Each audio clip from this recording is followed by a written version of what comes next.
Hello, beautiful human. I'm Zach. That is Dan. And today we are welcoming to the studio a human being who is a smooth singing 23-year-old Filipino-Australian artist. Wow. His real name is Grant Perez, but if you see it, it's called Grent Perez. Wow, that is me.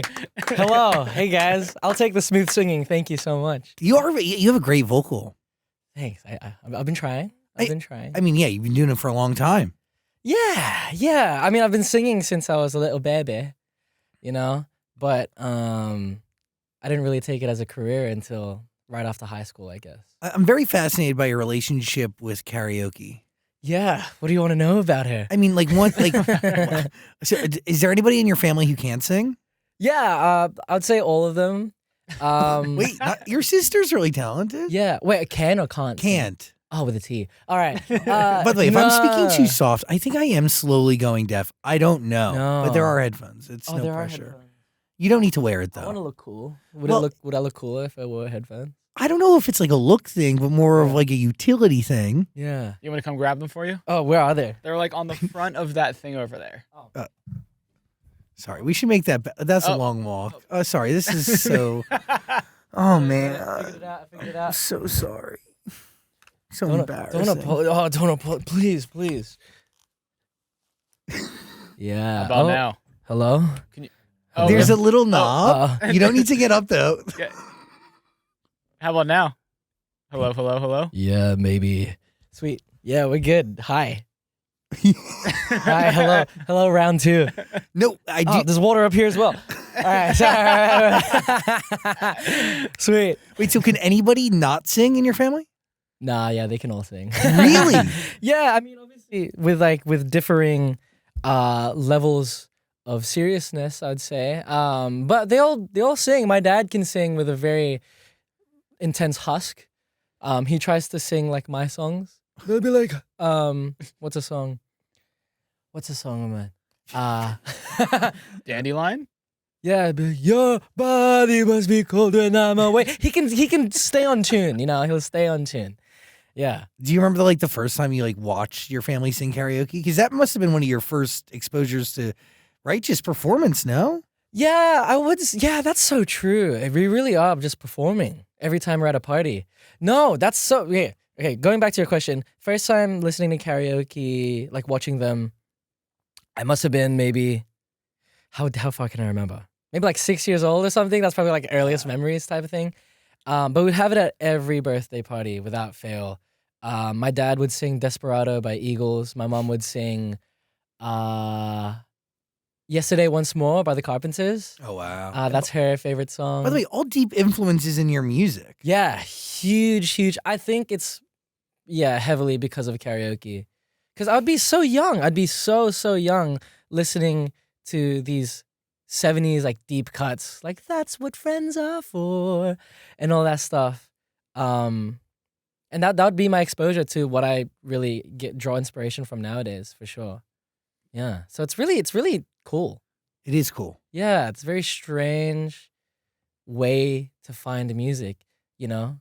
You can go on like the interwebs and scroll endlessly and find music, or you can just go and listen to karaoke, you know?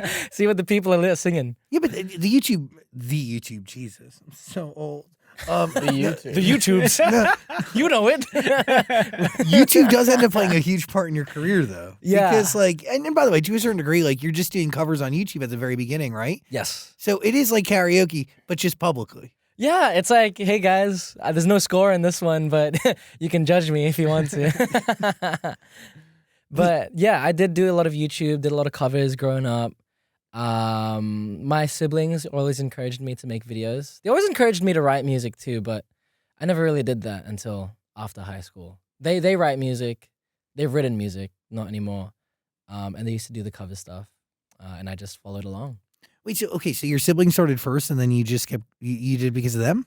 Yeah, essentially. I mean, I think the reason why I sing so much is because of my siblings, because we used to make all those videos together. We used to just jam out together.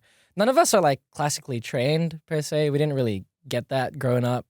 But my brother learned how to play guitar, and he taught my sister, and then she taught me.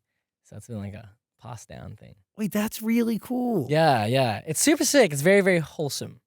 Yeah. And organic and like kind of your own way of doing it. Yeah. But, going back to it, I don't know why I never wrote music. I wrote one of my first songs when I was 12, and I didn't do anything else other than that. It's on YouTube as well. There's a lot of old videos from me, even when I was like 6 years old, on YouTube. So yeah, that's something for you guys to do some digging. Wait, what are you doing at 6 years old that's captured on YouTube? Singing, man. Really? Yeah, there's all covers. One original, two originals. The video when I was like 5 years old is like an original. Wait, who's pushing you to do these things? My siblings and I, we're just like doing it for fun. Wait, that's amazing. Yeah, because I'd say we were pretty inspired by a lot of the Filipino-American like YouTube scene at the time. Well, we're from Australia, but we were just present to all of that stuff, Okay, so like who's big then? Charisse? Yeah, oh dude, Are we bumping Pyramid? Fuck yeah. Oh my God. Charisse is like one of when she covered Celine Dion's All By Myself, it's like one of the only like every time I listen to that video without fail, I tear up because it's so beautiful. But so I guess Charisse, like Jeremy Passion, AJ Raphael. AJ Raphael's an icon. AJ Raphael is an icon, and he's doing so much like till this day, like industry stuff, whether it be musicals or YouTube things or like short form stuff. Dude's just multifaceted. Interesting. Yeah. So you're like really like so these are the people that you look up to. Your siblings look up to it. Yeah, I guess so. And you just are kind of thrown into it, like at 5 years old because like you don't necessarily know what you're doing. No, I guess I was just doing it because, I was very inconsistent. They'd probably do it because, they wanted me to sing, and it would make for a cute video, and they just wanted me to, I guess, put myself out there, like be brave on the camera and whatnot. I don't really know why we were doing it. I think we just thought it was fun, but it became second nature, I guess. So when I started doing my own stuff, it didn't really feel weird, or like too weird at least. So, okay, at 12, you end up writing your own song, but you don't share it with anybody, but you do share it with people. You end up posting it. Yeah, I posted it on YouTube. How does it go? The song is like, it starts off that I like this girl, but she doesn't know I like her. It's pretty much like my music nowadays. Nothing's changed, But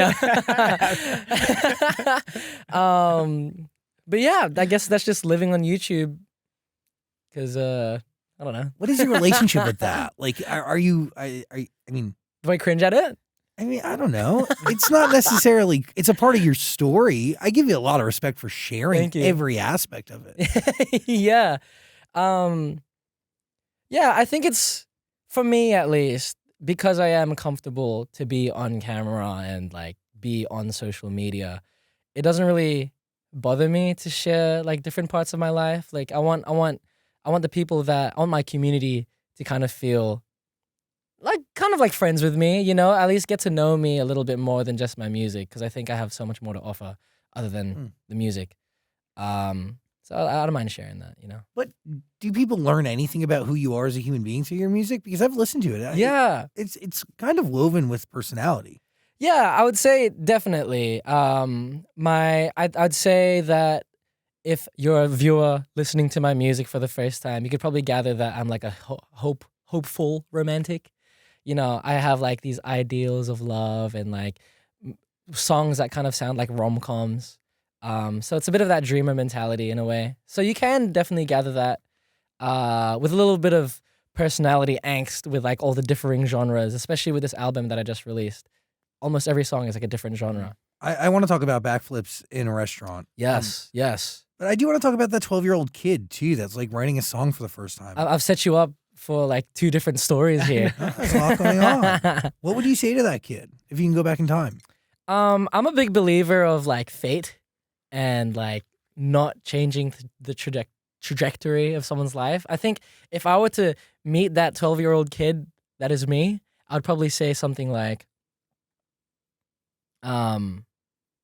just stay open for what the future has to hold for you, has in store for you, I should say. Because just be open to what can happen. And don't bottle yourself up, stay confident. But honestly, I think he can figure it out. That guy can figure it out. I did it, you know. Why do I need to help this guy, you know? It's real. By the way, like you did the Sing You to Sleep series. Yeah. Interesting. Yeah. So Really genius, dude. Thank you. I mean, it was. I can't claim full credit for it. There was a initial YouTuber that started off a Sing You to Sleep series, and I referenced her a few times. What's it called when you do the thing? I gave her. What is that? Credit? Jeez. Oh my God. I gave her what? Yeah. Also, your accent's crazy because it's not Australian. Yeah, it's weird, eh? What is it? It's, I don't know. It's like a mix of Australian, American. Because my parents really didn't really pick up the accent, so I guess I didn't have it at home. Yeah, but I can turn it on if I need to. You have like something. It's like, it's really interesting. Where'd you grow up in Australia? Sydney. Western Sydney. Cool. Yeah. All my life, born and raised as well. Great place to grow up. It's pretty sick. You been? Yeah, I've been. He's no. I've never been. Come on. I'll be there Let's go soon. right now. Yeah, let's get out of here. Screw it. I'll book you a ticket right now. Yeah. So I credited this other YouTuber, Elena Castillo, who did a Sing You to Sleep series as well. It was a lot shorter than what I did, but it was purely a cappella. So it was just her voice, and it was very beautiful. It was almost like ASMR. But I was like, oh, I've been on a few calls with like my girlfriend where I had to sing her to sleep and whatnot. I'll just play guitar and, you know, maybe I'll just add a guitar to this and sing it very softly. And it was perfect. Great timing. During COVID, everybody was at home, you know, so everyone was on YouTube. And I was there with my guitar, looking at the camera, whispering, hello, it's time to sleep. So yeah, it worked. It was unfortunately good timing. How does falling in love with somebody and having like a relationship align or overlap with being a hopeful romantic? Is it what you kind of expected it to be? Yeah, I think it's great because do you put like pressure on it because you have these standards based on like 51st dates and shit? No. I mean, I think those things are just really funny. Like with the way, like 50 First Dates is that's like one of my favorite movies, like of all time. But for me, I just take that as a way that I can act towards like my girlfriend and whatnot, or towards like a partner. The kind of level of service that, you know, I can provide and whatnot, and the outcome of that will most likely be good, like a good thing. It's not necessarily what I expect out of someone, because, you know, movies are movies. And when you come to real life scenarios, not everything's written down. You don't know what you say. You're just trying to figure it out as much as anybody else is. And love and human interaction should always leave room for like human error, I guess. Grace is a big thing. Yeah. Grace is a huge thing. So I don't know, being a hopeful romantic in a way, in a real relationship, I think it's a good thing. I think it's very positive because I'm very optimistic about the relationship, you know? I'm just like, oh yeah, we're in this situation right now.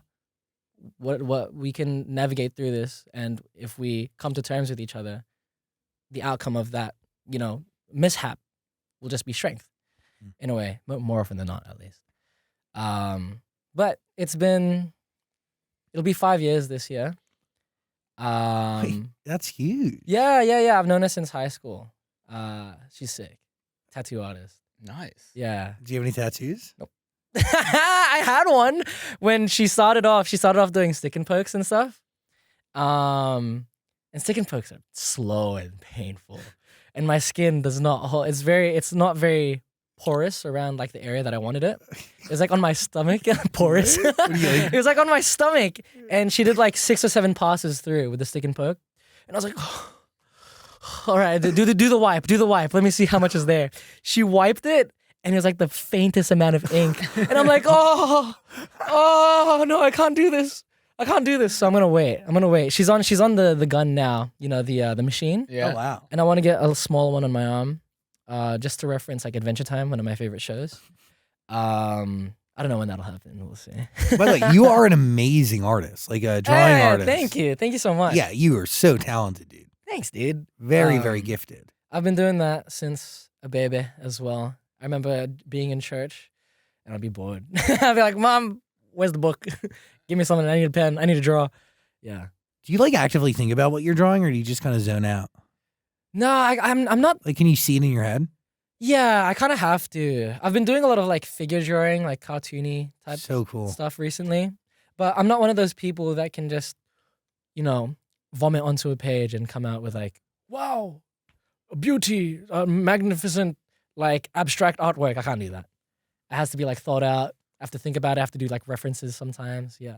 That's cool. Yeah, but it's a cool thing. I'm very glad that I can do it. That I've been doing it, I guess. It is a gift. Again, yeah. You can learn it. You can learn the gifts. Really? But yeah, you can learn how to draw. You just take maybe like 10 years. You have 10 years to isolate. You can draw. You come out of that drawing. You gotta isolate. Yeah, no, yeah. I mean, there was this cool thing. If you're familiar with PewDiePie, the YouTuber. Oh, yeah, yeah. Yeah, there was this video that I watched. It was just like, today I'm learning how to draw because I have all the free time in the world with my baby and stuff.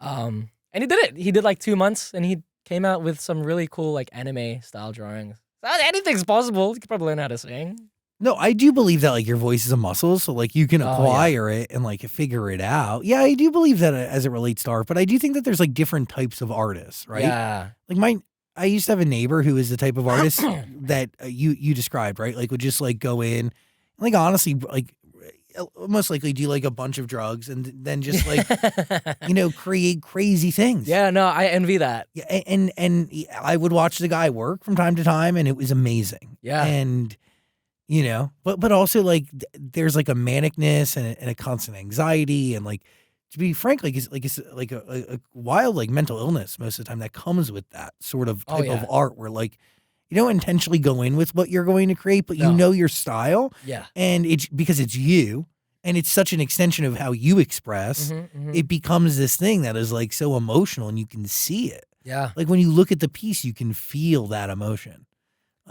Very different than how some artists work. Yeah, I don't know. When I draw, I look at the work and I'm just like, yeah, this is goofy. I'm like, this is great though. I guess this is what I'm feeling.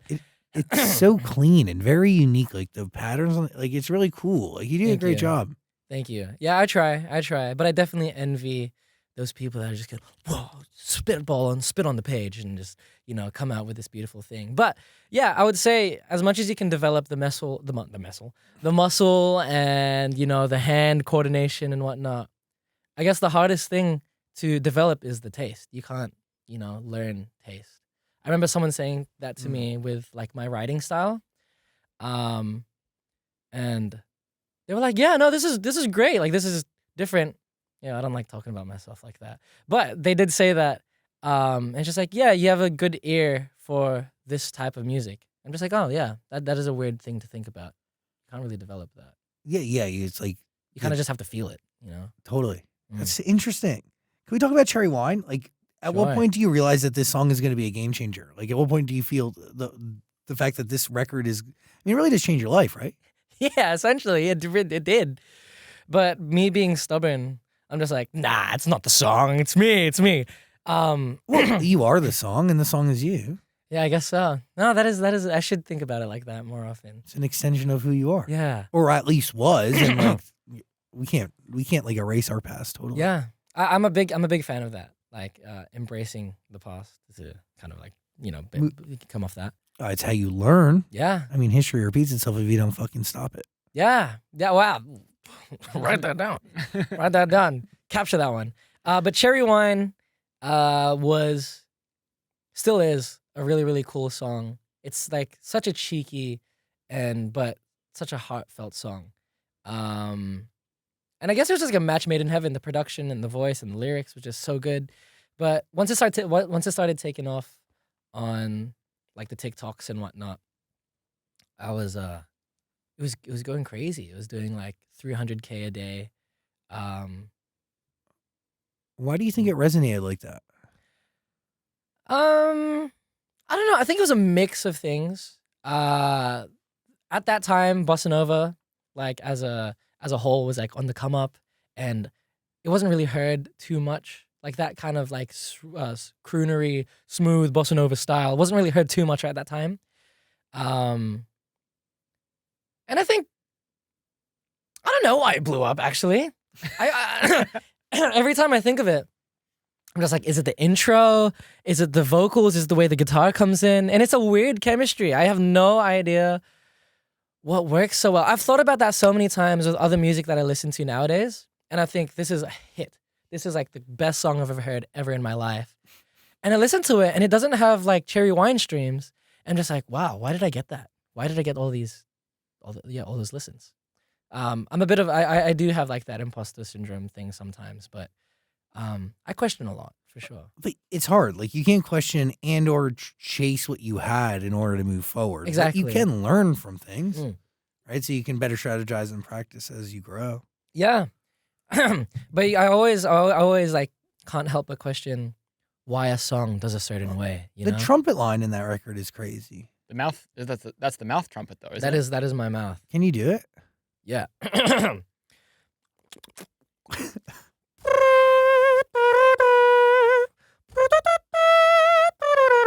Yeah, That's wild. Thanks, guys. How does one realize that they can turn their mouth into a trumpet?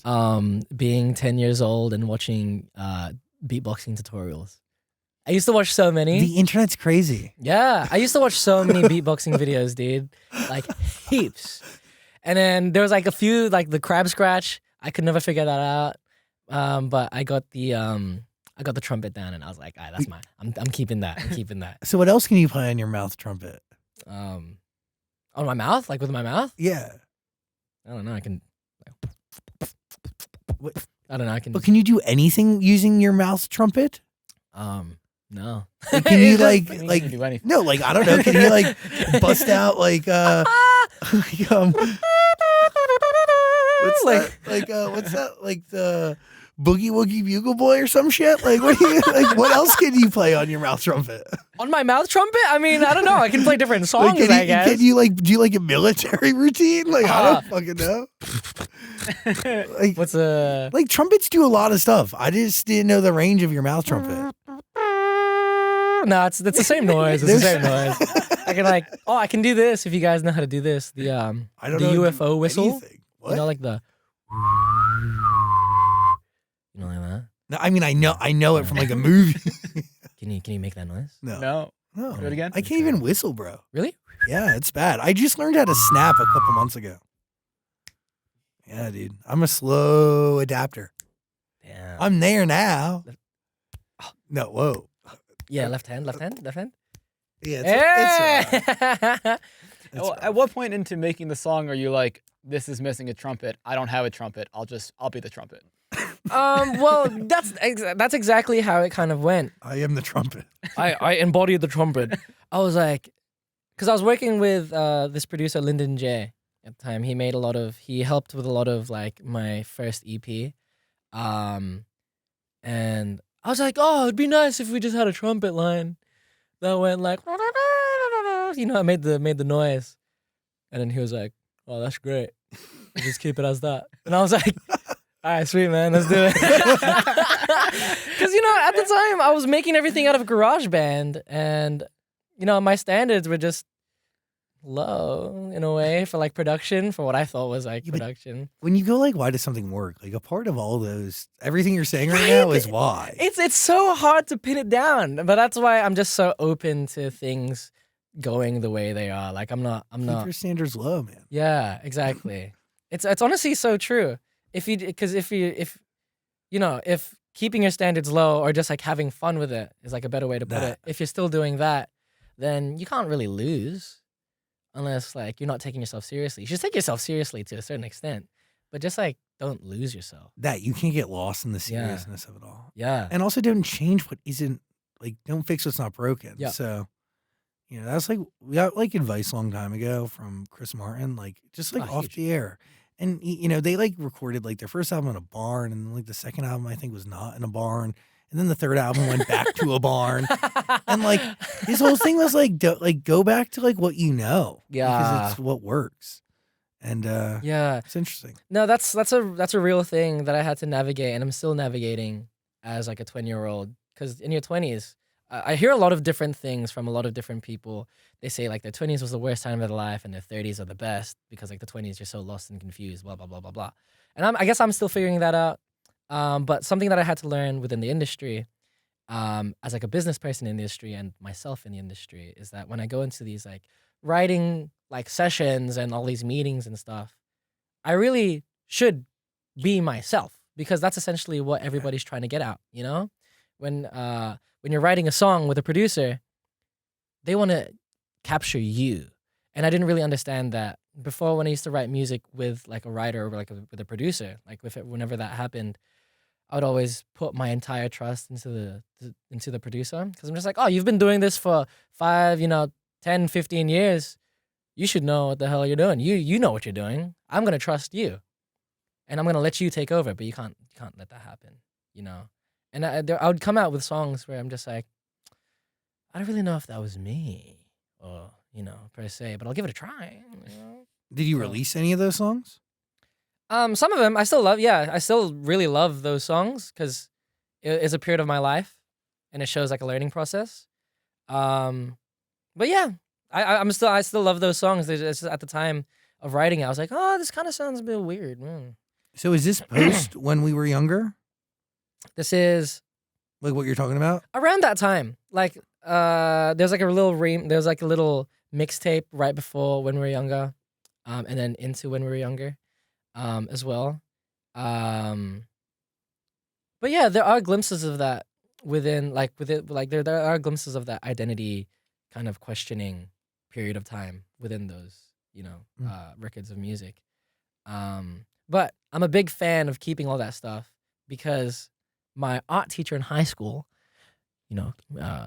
she embedded this into my brain. At the time, during like year 8 or year 9 art class, a lot of the other students would like rip out old pages because like, oh, it's ugly, or it's not like what I want it to look like and stuff. And she would like get really angry at them because like she would question like, why are you throwing it out? It's a process diary for a reason, to show like where you started off with and where you are now. And I think that's important. It's important to look back and kind of, Totally. Yeah. Understand how you've grown. Yeah. It's deep stuff. Yeah, man. We're getting deep on this. So how do you then take all of that when you're approaching writing a debut album? How do I take all of that? I guess for this one, I did want to keep that essence of fun, because like, what did I do? I just released everything over a different genre, which is really, I guess it's a very popular thing nowadays. I guess like a lot of artists are striving for that genre fluidity and stuff. I'm just doing it because I just want to see what my voice sounds like on these things, Really? Yeah, because I listened to a lot of different music growing up. Like, as you know, the 70s soft rock era. I listened to a lot of like 2000s R&B.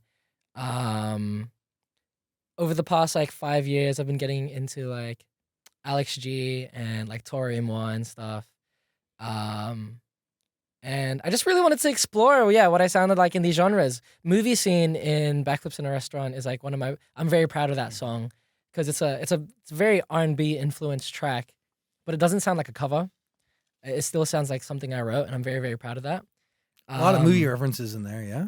Yeah, quite a few. I wanted to do more. I just couldn't fit it in without sounding like a nerd or like making it sound too like corny and whatnot. So how does that song even come to be? What is it like? How is it born? Do you go with the intention of like, I want to write a song about movies, or what No, is it? I very often go into like a session blank slate. I don't know what I'm writing today. I probably don't even feel like writing a song, but let's just see what we do.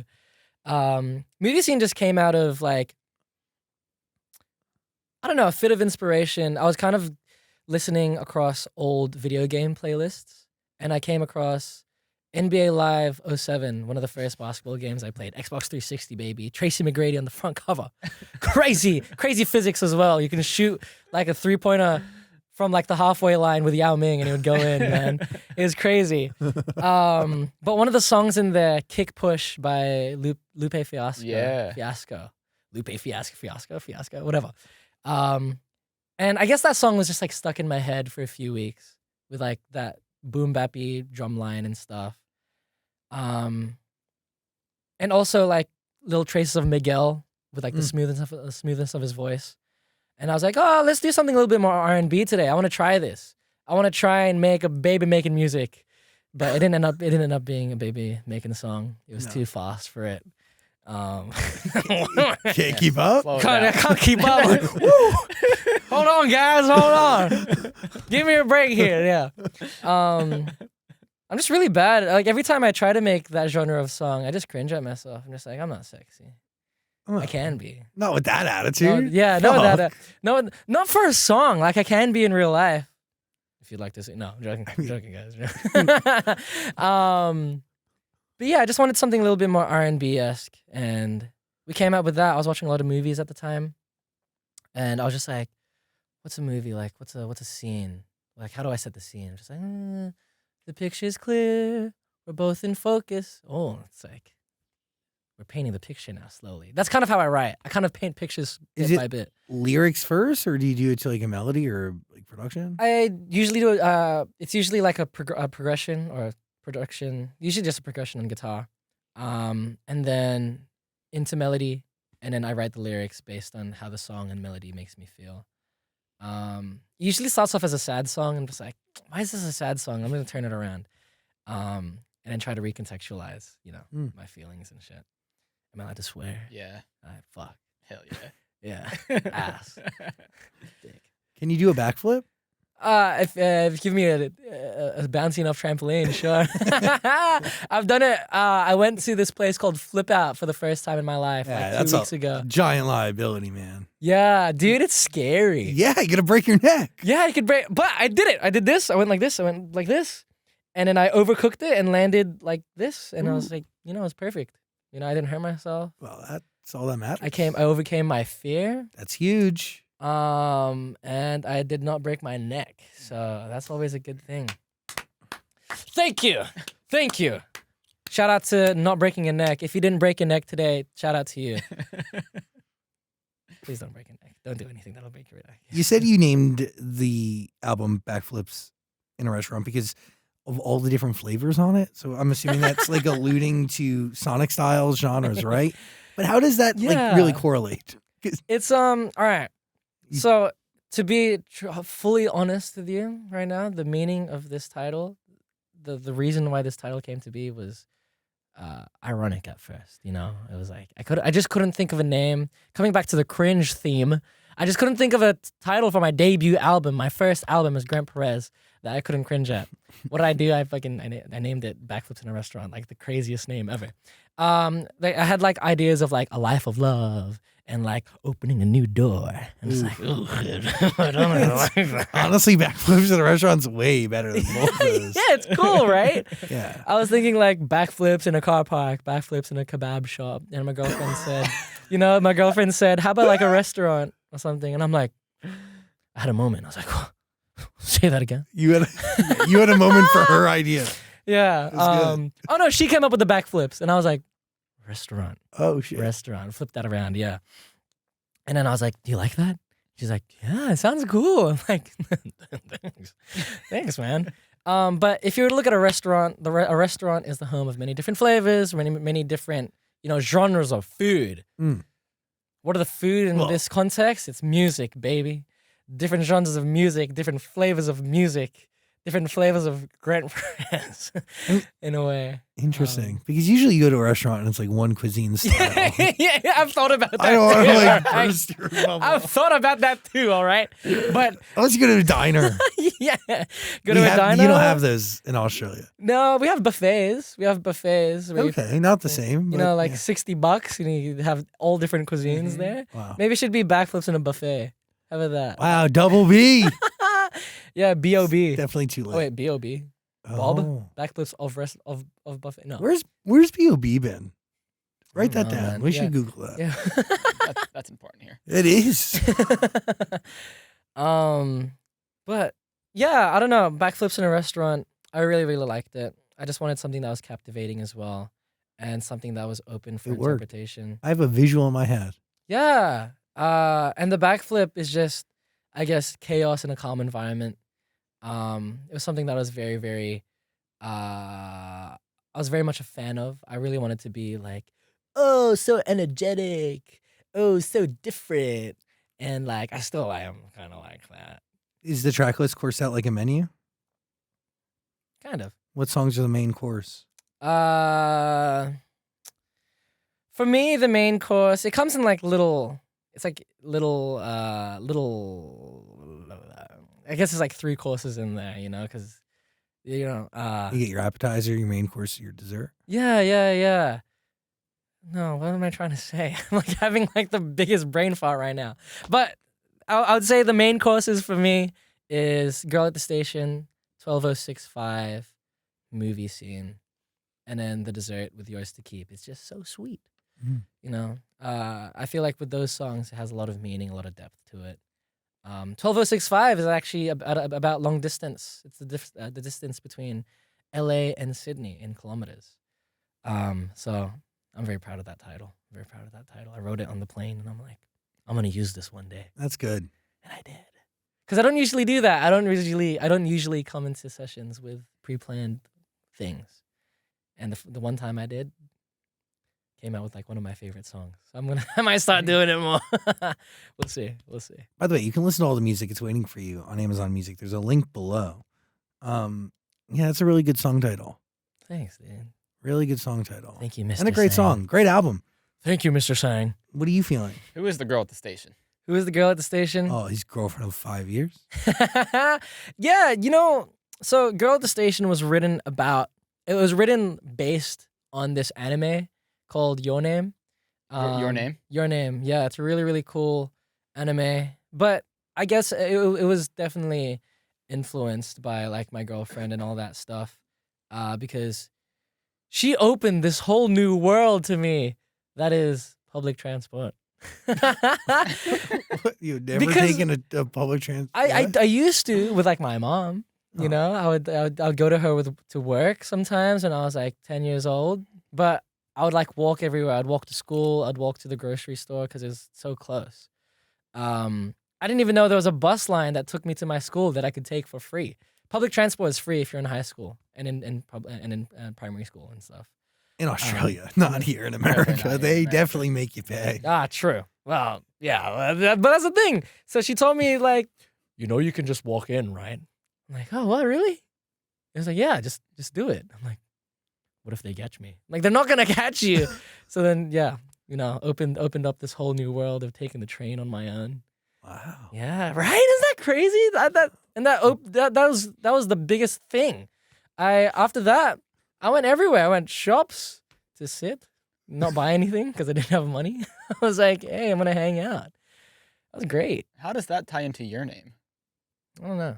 Oh well, no. That was just a separate story. There's just like, I'm saying, I'm saying that it was both influenced by this anime Your Name, and that Got scenario. it. You know. It's so fascinating that like you didn't know about the train until your girlfriend, and this was only 5 years ago. Yeah. But you're like, how old are you now? 23? I'm 23. But And you learned about the train at I learned about the like trains 17? at like 15. Okay, that's 14 not or bad. 15, you know? Other than that, I'd been taking it, with like family and stuff. That's a good age. Yeah. You know, I thought you'd been missing out on this whole thing for like until you're like 20 years old. No. I feel like I'd be ashamed of myself. Yeah, there's a whole lot of Sydney to see, man. Like, it'd be really weird if I saw more of Sydney than you. You know, I'm not surprised about that though. It's that whole thing when you live in a city and then a tourist comes in Yeah. and they get to do all this cool shit. I didn't It's do like, that. wow, I've never climbed this thing, you know? You know, one of the coolest things I did do was I did go to the radio station there, KISS. Like there's a party Nice. for New Year's, like Oh, at the sick. Sydney Harbor, like at the Sydney Opera House. Yeah. That was cool shit. That is definitely one of my favorite things about Sydney's and like Sydney events is that the access to venues are so cool. Like you get the Opera House and you have this crazy view of the Harbour Bridge as well as the Opera House. Wow. It's just so beautiful. I think Australia and Sydney just has so much beauty to offer. That again, so does America. You guys have such a diverse landscape. Yeah. It's and so many valleys and stuff. Like It's we don't big. get those in Australia. We don't get mountains and valleys and all that stuff. It's very flat. Yeah, in very Australia. desert. Yeah, it's very desert, but it's really cool. Like you get to see the red soil. Like it's naturally red, which is really sick. Red sand. Iggy Azalea raps about it, Dan. She does. Yeah. She does. Oh, there you go. By the way, our producer Kim is half Filipino. She really wants to know something. Okay. Is it my favorite food? Are you into spam? I love spam. Yeah. Do you have a favorite flavor of spam? No, I didn't even realize it. I didn't even know there was different flavors. Well, I can tell you about them. Classic spam, spam light, which is seasoned with a spam light is a lower fat version made with pork, ham, and chicken. Mm-hmm. Then there's spam teriyaki. Oh, yep. Then there's spam jalapeno. Oh. Yeah, includes the spicy jalapeno peppers for a kick. Then there's spam bacon infused with real bacon flavor. Oh, I'd be surprised. I'd be scared if it was infused with fake bacon flavor. The fact that they have to specify makes me think it's not real. Yeah, I'm just like, that's a bit too specific. No. They were also selling pumpkin spice spam for a while, like during the fall. Oh God, that sounds crazy. Maybe put that around some rice. How about you blend that into a coffee? That sounds. Ooh,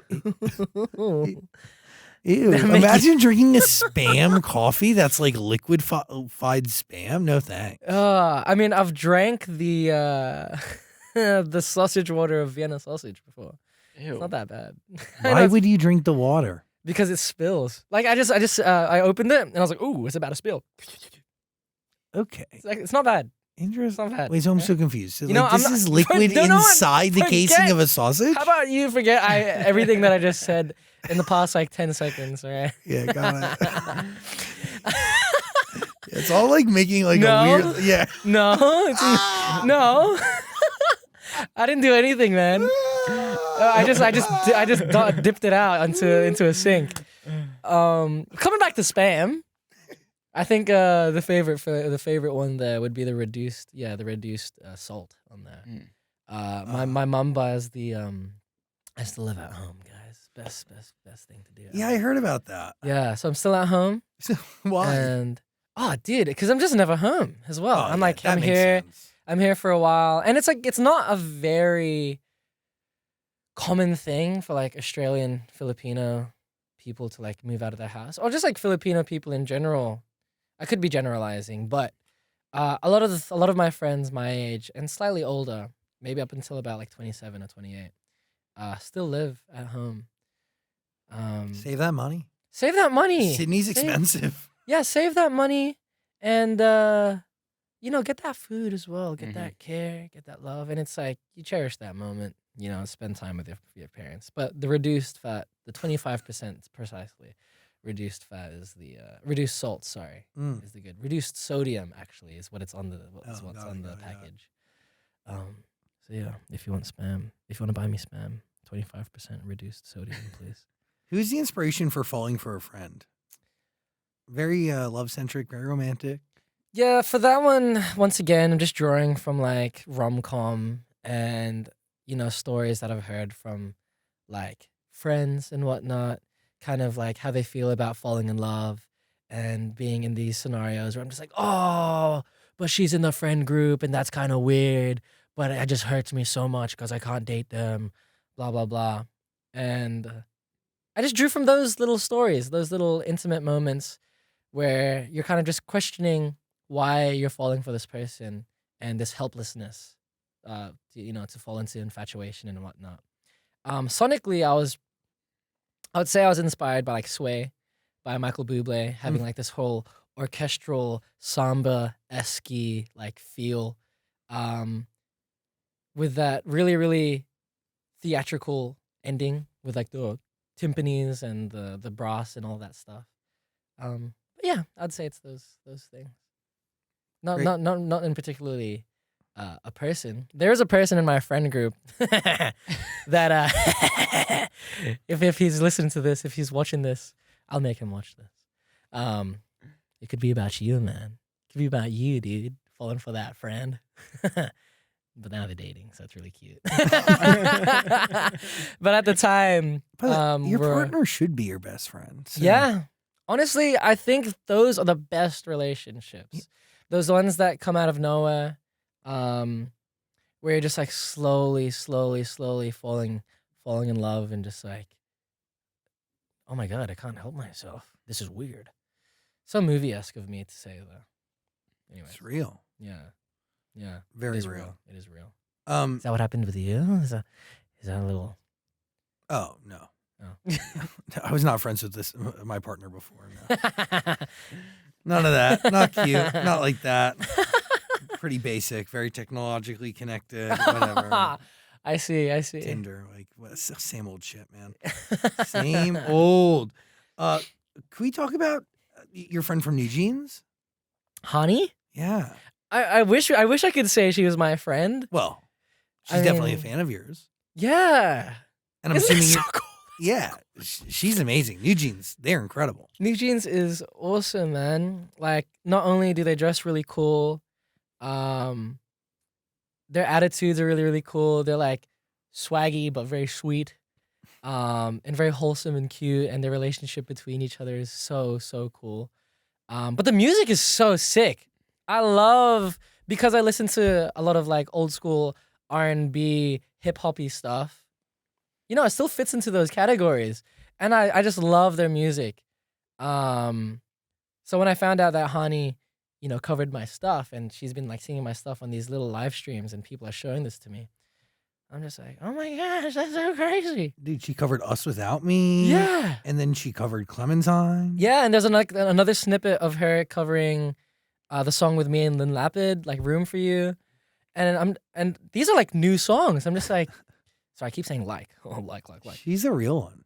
For real. Like, stop, Grant, focus.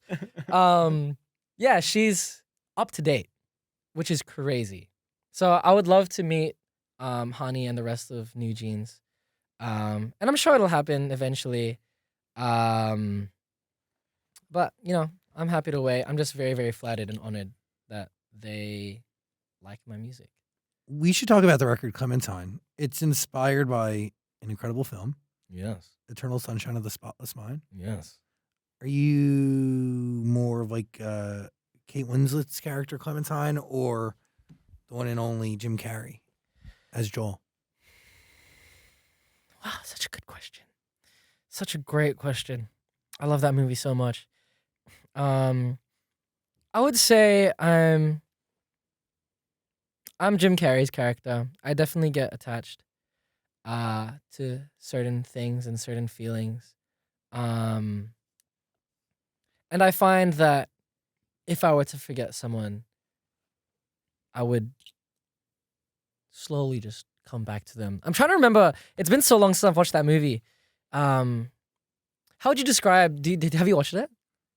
How would you describe Jim Carrey's character and Kate's? Well, If not to put you on the spot, but just like off the top of your head. I mean, I don't know. Like Joel's more sad. I don't know. Like Clementine, I don't know. You tell me. So in my eyes, yeah, in my Joel's eyes, sad, dude. in my eyes, Joel is more sad and more slow with his approach to falling into love again.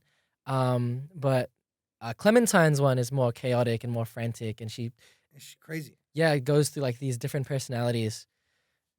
Not crazy. I mean, there's beauty in it all. Yeah, there's beauty in all, but you could say it's frantic. It is crazy, you know. I guess in both parts, they're crazy in their own way. Am I Joel? You know, I'm just gonna say I'm Joel for now, but I feel like right now I'm showing more Clementine. So who knows? Maybe in the way that I'm saying I'm Joel, I am Clementine, because like the whole personality disorder thing, you know. Damn. You know what I mean? So self. I can't think of words today, guys. I'm sorry. Self-aware? What are you trying to say? Yes. Oh my gosh, Interesting. dude. Interesting that I forgot. No, the whole thing. Okay. I was like, What is it like touring with Rex Orange County? You were a fan of his. Who isn't a fan? I love him. I've been trying to get him on our show forever. Please come on. I'll call him right now. No, I'm not gonna do that. I would like to. He randomly replies to like the most random things. And like the other day, I went rock climbing. I love bouldering. He just Okay. out of nowhere, I haven't spoken to this dude in 4 months, and he just replies to my story. He goes, "Yeah, that's brazy," and I'm like, "Thanks, Mr. County." But he's such a cool guy, such a cool guy. So rest assured, to any Rex Orange County fans out there, super cool dude. I remember the first time I met him is in New Zealand. I was opening for his show. We just pulled up, and I was walking around aimlessly backstage, just peeping around. And his manager walks up to me. I thought I was in trouble. She goes, "Oh, he's looking for you." And I'm like, "Ooh, What is that voice? yeah, for her voice." She's like, "Yeah, no, he's looking for you." And and I was like, "Who?" He's like, "Alex, Rex." I'm like, "No way." "Well, come through. And he was like, "Hey, man, I'm so glad you could do this, man. I heard you postponed your tour, so thank you so much." I'm like, "Dude, thank you for having me. I'm so honored to be here." Such a lovely dude. We got to interview him for like my little documentary. But overall, a great learning experience for me too. Your documentary is interesting because you also like went home to the Philippines, right? For the first Yeah. time in a very long time. Yeah, I did. And by home, I mean, you were born in Australia, right? I was born in Yeah. Australia, but Philippines just feels so much like home to me. Just because like a lot of my parents' and all the stuff that they hold. I don't know why it means so much to me. I could just be a sucker for like sentimental value. But yeah, But that's important though. Sentimental value means something. Roots matter. yeah, they do. They do. I often reminisce quite a bit on just like random memories and stuff. So yeah, I guess that's why it is so important to me. But it was really, really nice to come back home to Philippines in like roughly 10 years. Seeing all of my relatives slightly aged made me feel, a bit sadder and whatnot. Because I'm just like, I guess we are, growing up is inevitable. And since then, I have lost a few family members and whatnot. So it is like a constant reminder to always come back and to connect with people that, that you love. I think it's important to do that. But yeah, so much changed in the Philippines. This little alleyway that our house is situated on is so tiny. If you were to park your car in there, the majority of the alleyway that you have to drive into, you can't open your door. It's really, really tiny. And there's like one slight opening right next to our house. But yeah, super sick. The desire to like constantly reminisce, does any of that end up fueling your debut EP, which was really a nostalgic love letter to your youth, right? Yeah. The EP or the album, sorry. The EP. Let's go to When We Were Younger real quick. Yeah, so When We Were Younger was definitely a callback to just like how things used to feel. I honestly could have made that a lot more emotional. And I might do that maybe in like the next projects to come. I might return to that feeling because, that's always around me. But yeah, When We Were Younger was written during it was written during the ends of COVID. And I was thinking about those times during COVID when I was the only person with COVID in the house.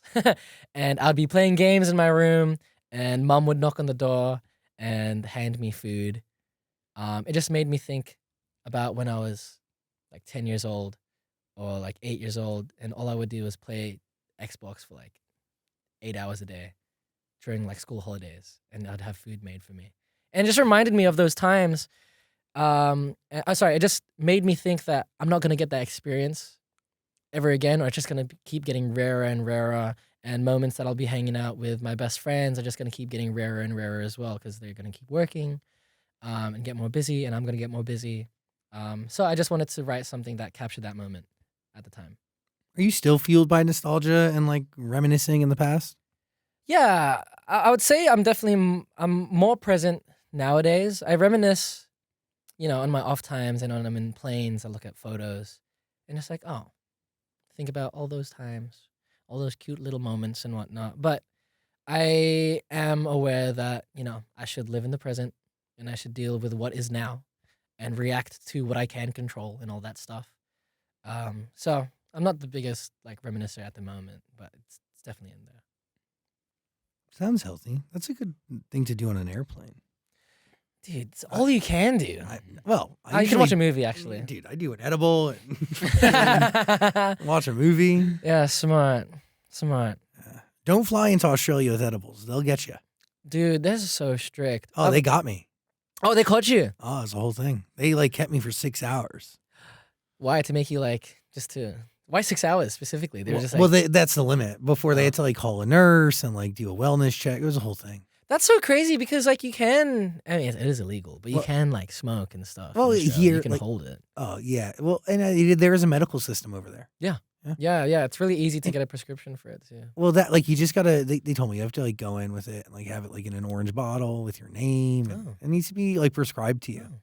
There you go. You know, you know. Do that next time, man. Feel free, go crazy. I don't know, man. If they let me in, I'm really nervous. I have to call the embassy before I go next. It's a whole thing. Yeah, and I've heard stories of people getting rejected because they had mud on their shoes and stuff. So they really want to keep Australia. Yeah, because the soil, it's Yeah. a whole contamination thing. Wow. Yeah. It's a whole thing, dude. Interesting. Yeah. Interesting. By the way, all of Grant's music is waiting for you. It's below on Amazon Music. Have you ever had like any close calls with nature down under?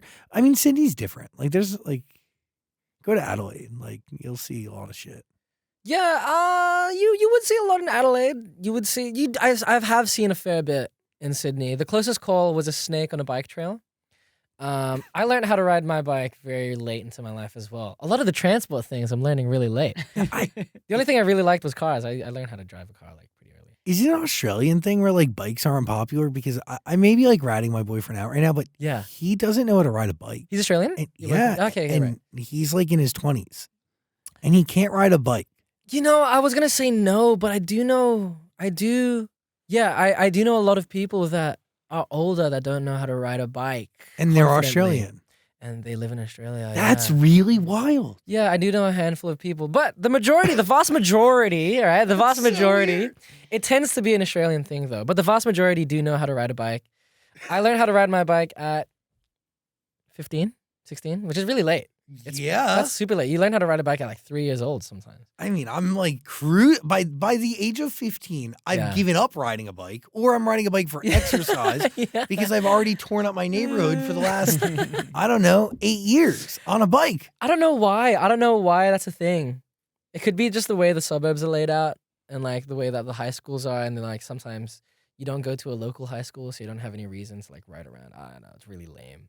But I just didn't know how to learn how to ride a bike because I was just scared of my dad yelling at me. I think he'd get frustrated at me trying to learn, and he'd be like, "Why are you doing this?" And I'm like, "I don't know how to ride a bike." So I got off the training wheels. I got off the bike and I just rode a scooter for the remainder of my life until I learned how to ride a bike on my own. But I learned how to ride a bike, and a week after me learning how to ride a bike, I wasn't even confident to go on a straight line, let alone a dirt path. My brother took me on a mountain bike trail, and my shins were destroyed. My shins were gone. There's footage of me going down a straight path, not even bumpy, straight dirt path, and all of a sudden I'm turning, and then I fall on my side. But on that same day, there was a snake that crossed right as I was passing, and I locked my front brakes, and I almost flew into the snake. Was it a dangerous snake? I have no idea. It was too fast, for me to see. But also, funnily enough, on that first trail ride, I landed my first jump, which is crazy. Oh, Yeah, sick. it was purely by mistake. Yeah, but I did it. And that's what matters. And that's what matters, And- I tried to redo it. I couldn't redo it. And I do feel like what you lack for appreciation in bikes, you make up for appreciation in cars because you do draw them a lot. I draw cars. I drive cars. I have a simulator at home. Best purchase I've Okay, made like in you're my really life. into it. Yeah, super. Why do you need a simulator when you can just go drive your car? Because you don't die. Okay, And fair. when I got my simulator, I was just like, oh, I'm going to learn how to drift on it, which I did. I learned how to drift on it. But And you can drift in real life? yeah. What? And it was just like, because I wanted to do some of this stuff in real life, I wanted to race on a track in real life. I wanted to test my ability. You know, if I could do this, and I don't die on this racetrack in this simulator world, I'll have a better chance in real life. Like, I'll understand the mechanics of it. I'll understand where to brake and where to turn and when to accelerate, where I don't slip and won't slide out and shit. So that's why I got the sim, and I just love it. So are those Toyotas, are those Nissans yours? The Toyota is mine, the white one. Currently, I want to get it worked on because it can't drift at the moment. It's missing a few things, like it's not manual. It's missing something in like the diff, which allows the wheels to spin in the same timing. Interesting. Yeah, there's a lot of stuff. There's a lot of science behind it. So what car do you drive? So the white car that I have is a Toyota JZX 100 Mark II, a 1996 Toyota JZX 100 Mark II. It's imported from Japan. There's quite a few in America that I've seen for a really good price. And the other car that I drive is a Honda Jazz, otherly known as a Honda Fit in America. Yes. So it's Not really imported cool. from Japan. That is not imported from Japan. That is No, it may be made in actually. Australia. Is it? It was made in, I think that one was manufactured in Australia. They can be imported from Japan, but that specific one was made in Australia, I think. Interesting. I don't know. It's hard to get cars in Australia. The car market is very different. It is. They're very strict. They're very, very strict. I don't know what allows a car to be allowed in Australia, but I know that there's a very limited amount of variety. Interesting. Yeah, man. We go crazy. We go crazy with them rules in Australia. So do you have a mullet anymore? Or? I don't know what you would call this. What do you call this? Right? Right? I don't know. A mullet's very bogan. That's not, you don't look like a No. bogan. No. I used to have a very like pronounced mullet where the back would be noticeably So longer. like a bogan. Yeah. Super. And then the hair would be like kind of cut like that. Why? I don't know. It was cool. Well, Was it? for like the past, I've been cutting my hair for the past. You've been doing it yourself. Yeah, Okay. I've been cutting it for the past 8 years now. Do you think that's something that we still need to save on? No, I just got tired of asking like the hairdressers and the barbers to do something and then coming out with a result being like, that's not really what I asked for. So 9 years ago, when you were 13 years old, Yeah. you gave up on it. Yeah, Okay. I was like, That's frightening. I'm like, oh, dude, I just want to cut it myself now. So I started doing it little by little. And my parents would find hair on the floor. And they're like, are you cutting your hair? And I'm like, maybe. What's it to you? You know, what's it to you? It's my hair. I can do what I want with my hair. And I just started doing it more. And then I grew out the mullet and stuff. And I started growing it out at the back and shaving the sides. And my parents would be like, why are you cutting it like that? You know, you should go to the dressers and stuff. And then people started liking my hair, and people started doing like my haircut and stuff, and they were dumbfounded. They're like, "Oh wow, go keep doing it." They were like, "Okay, sure." You stumbled upon something. Yeah, they were surprised about a lot of things with how I like dressed. I used to wear, I still wear like the same stuff that I used to wear back then, but I guess on a more angsty level. Like it wasn't what the kids are wearing, or like it wasn't what my brother was wearing. Yeah. It was like really wide-legged pants and like button-ups, and they were like, they found it really cool because it's what they would wear when they were like my age and stuff. They're like, oh, I used to have pants like that. I used to have a shirt like that. Oh, those Doc Martens, I used to have that for school. And yeah, I don't know. They grew fond of it. The more I stuck to it. Yeah, You set the trends, man. I guess yeah, for my parents at least. Paving your own way. Yeah. What are you thinking over there? What is what's going on at the end of "Need You Around"? What language is that, and what are they saying? That is in Japanese. My drummer that will be joining me on tour this year and joined me last year as well, Ichi. Really, really cool, awesome dude. He learned how to speak English watching South Park. So he's very, very funny. What did he do? What did he That's do? awesome. He played drums for Headspace. So we're in the studio, and I was supposed to record vocals for Need You Around, and at the time I just wasn't feeling it. My throat was feeling kind of ill. So we were just playing around, and at the end of the song, Ichi was just muttering some stuff. I was like, "Oh, bro, you should say something. Say something." And he was like, and I'm like, "Can we record this? Can we record this and keep it on?" And he's like, "Yeah, do it. Let's do it. Why not? This will be funny." So he recorded it. I actually have no idea what he's saying. I think he's just saying like, "Come to me, baby. I love you. Like I need you." He could be saying some foul shit. I have no idea. I need to confirm with him, to be honest. I'll call him right now.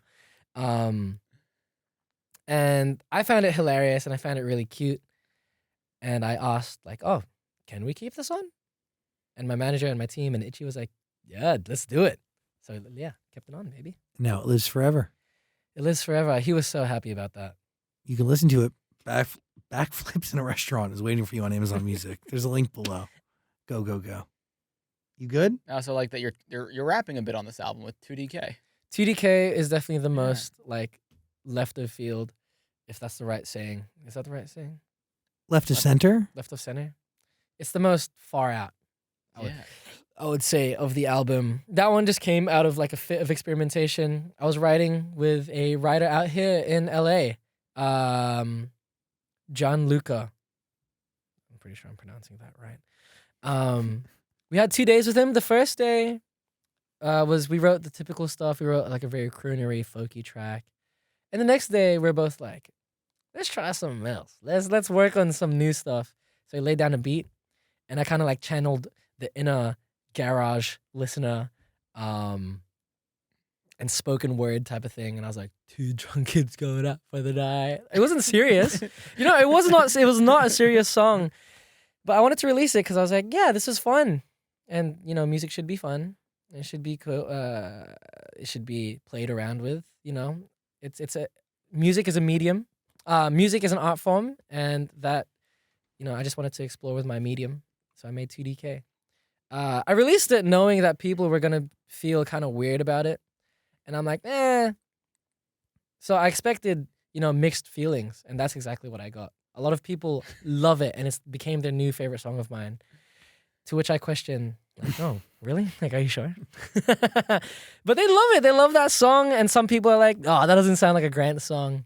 And I think that's really cool. I think that's such a fun thing to hear. Because like, what is a Grant song in a way? It's always evolving. Yeah. How'd you end up with Rule and Dandelion?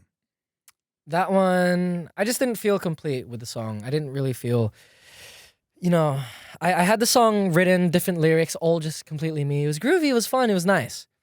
But then every time I'd listen to it, it just didn't feel like a really strong contender for the rest of the album. It felt, the meaning was really cool. It was also about long distance. But I knew that I wanted a collab and I wanted, someone Australian. But I never like asking. I don't really like asking for that type of stuff. I'm always scared to like connect with people because, I'm not trying to like clout chase, but sometimes it might come off like that. So I'm really just weary about it.